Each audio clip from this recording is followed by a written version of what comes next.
અરે રૂકો રૂકો રૂકો, આટલા સ્પીડમાં ક્યાં ભાગો છો? એકવાર મારો વિડીયો જોતા જાઓ, જીવનમાં નાનો બદલાવ લાવતા જાઓ. તો તમને ખબર છે કે તૂટેલી પેન્સિલ પણ આપણા જીવનમાં ઘણું બધું આપણને શીખવાડે છે? તમને ખબર છે? જો ના ખબર હોય તો પ્લીઝ તમે આ વાર્તા પૂરી સાંભળજો, તો તમને થોડો ઘણો ખ્યાલ આવી જશે.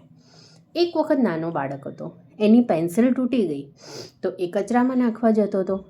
તો એના પિતાએ જોયું, તો એના પિતા એને સમજાવે છે કે બેટા, પેન્સિલ તૂટી જાય એટલે એનો મતલબ એવો નથી કે ફરીથી વપરાય નહીં. તું એને છોલ ફરીથી અને એને લખવા લાયક બનાવી દે. અને પછી છોકરાએ કીધું કે પપ્પા ના, મારે તો મોટી પેન્સિલ જોઈએ છે. ત્યારે એના પિતાએ કીધું એને કે બેટા, આ પેન્સિલ તૂટી ગઈ છે એનો મતલબ એવો નથી કે એ નકામી બની ગઈ છે. એને તું છોલીને ફરીથી લખવા લાયક બનાવી શકે છે અને એનાથી તું લખી શકે છે. અને પછી હું તને આ જ્યારે પતી જશે ત્યારે હું તને નવી મોટી પેન્સિલ લાવી આપીશ. તો છોકરો માની જાય છે.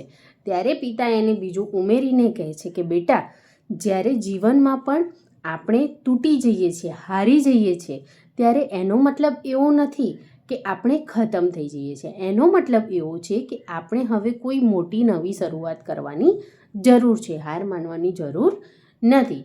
તો તમને આ પેલી પેન્સિલની વાર્તા ઉપરથી શું શીખવા મળ્યું મને કોમેન્ટમાં જરૂરથી કહેજો. વાર્તામાંથી મને એવું શીખવા મળ્યું કે તૂટવું અંત નથી, તૂટવું અંત નથી. એને તમે ફરીથી ઊભા થાઓ ને, એ મોટા જીવનની શરૂઆત છે, સફળ જીવનની શરૂઆત છે.